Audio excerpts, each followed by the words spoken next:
This time we will share to you 10 cars that got dramatic mid-cycle redesigns. Number 10. 2019 Jeep Cherokee. The 2019 Jeep Cherokee has been revealed, and to the surprise of precisely no one on earth, its controversial front end has been made more conventional and thus less controversial. This mid-cycle redesign got us thinking about past course correction redesigns, where carmakers responded to widespread criticisms of pundits and the public alike by obviously changing the design in the middle of a generation. 2014 Jeep Cherokee. Introduced for 2014, the Cherokee was a shocking departure from the brick-like Cherokee of old and indeed every other Jeep, though we'd argue the original Compass was far more egregious. The high-mounted LED running lights and mid-mounted headlights were of particular concern, as was the oddly bent grille. The rear didn't have too many fans, either, though the Cherokee still managed to sell in pretty hefty numbers looking like this. Unlike some of the cars to come. Number 9. 2005 Subaru B9 Rebecca. Killer. All these years later and the Subaru B9 Rebecca is still ghastly, and has even dragged its ghastliness onto the Impreza. 2007 Subaru Rebecca. The Rebecca went from ghastly to extremely dull in a mere 2 years as Subaru read the tea leaves that screamed your new 7-passenger family crossover is scaring the children of those families. Oh, and it dropped the obtuse B9 from its name for good measure. Unfortunately for Subaru, ugliness was the least of the Rebecca's problems, and despite being on sale for a shocking number of years, it never caught on. Number 8. 2012 Honda Civic. The 2012 Honda Civic was the automotive equivalent of a punt. While Hyundai introduced a stylish new Elantra and Ford introduced a dynamic new Focus, Honda brought out an all-new Civic that looked pretty much like the old Civic but with a worse interior. It was like Honda wasn't trying anymore. Thankfully, the overwhelming criticism of this underwhelming effort didn't go unnoticed by Honda. 221. 2013 Honda Civic. Only 1 year later, which is clearly the record for emergency redesigns, Honda significantly overhauled the Civic to be much closer to what the latest generation should have been from the beginning. It had a more premium look in keeping with its competitors, its interior was upgraded, and even its structure was enhanced for better crash protection, which wasn't really a problem. This was more about looks, it was about Honda's reputation. It was a wake-up call that arguably led to the outstanding new products we're seeing today. Honda is trying again. Number 7. 2002 BMW 7 Series. Behold, the Bangle Bot.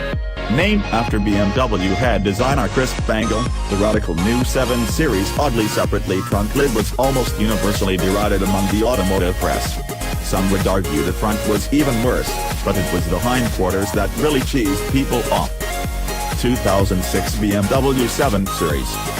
The 7 Series kept its controversial styling for 4 years, but for 2006, things were toned down and made a little more traditional.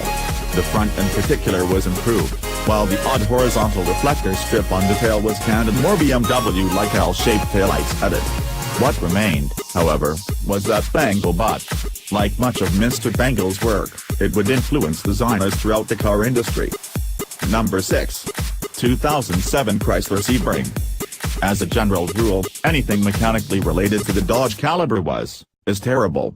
That would include the 2007 Chrysler Sebring, which was not only ugly, but a comically bad midsize sedan as well. This was apparently a Honda Accord competitor. 2010 Chrysler 200. So bad was the Sebring that Chrysler not only thoroughly overhauled it for 2010, but it even changed the name to the Chrysler 200. It clearly looked better, the interior was no longer constructed from 99-cent store plastics, and it received a class-leading V6. Of course, this was only enough to get Chrysler up to desirable car in its class from nowhere remotely close to even being least desirable car in its class. Oh, we forgot about the Dodge Avenger. That was actually worse. Number 5. 1996 Ford Taurus. We have to give Ford credit. It was really trying with the 1996 Ford Taurus, a car that was intended to be as radical and therefore successful as its mid-80s predecessor. It would have been easy to just produce a mildly evolved and similarly square Taurus, but the company tried to instead be fashion-forward. This car really was shocking, and although it still sold in big numbers, It never approached its predecessor. Its over-the-top, ovals inside and out design motif clearly was the main reason for that. 2000 Ford Taurus. Still, could be worse. At least the oval Taurus was different. This redesign of it was a snooze fest, an instant rental car. Worse still, the mid-size sedan segment had radically moved forward dynamically with the latest Honda Accord and Toyota Camry, putting the Taurus at an even greater disadvantage. The nameplate would never recover.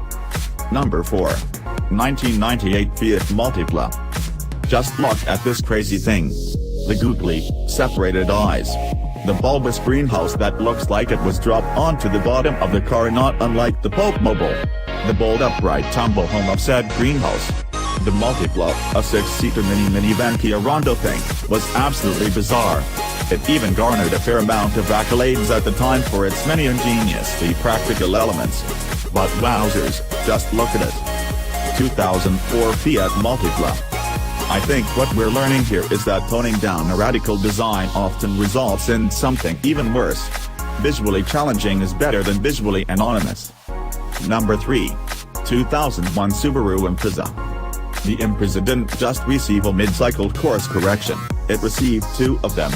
This would be the Impreza, which scared people when they first caught a glimpse of those jumbo round headlights, jumbo round fog lights and frowning grille.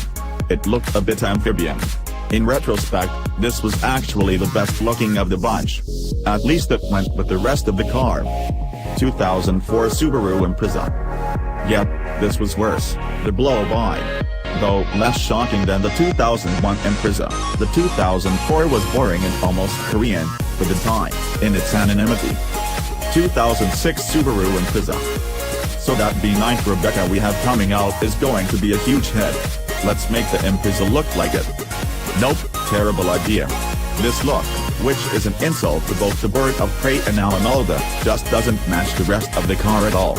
At least it was more interesting than the blow-by, but this poor car just couldn't catch a break. Number 2.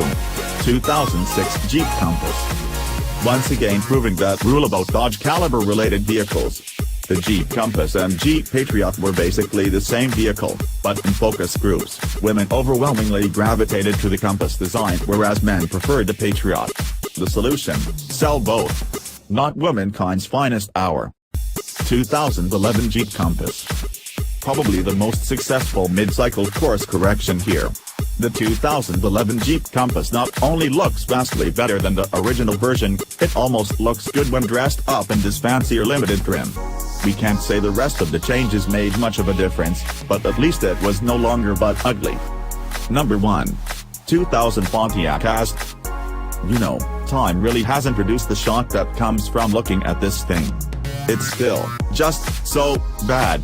Of course, a mere 2 years later, Pontiac went to work trying to fix the Aztek. 2002 Pontiac Aztek. Oh yeah, totally worked. Good job. Thanks for watching. Don't forget to like and subscribe for more videos.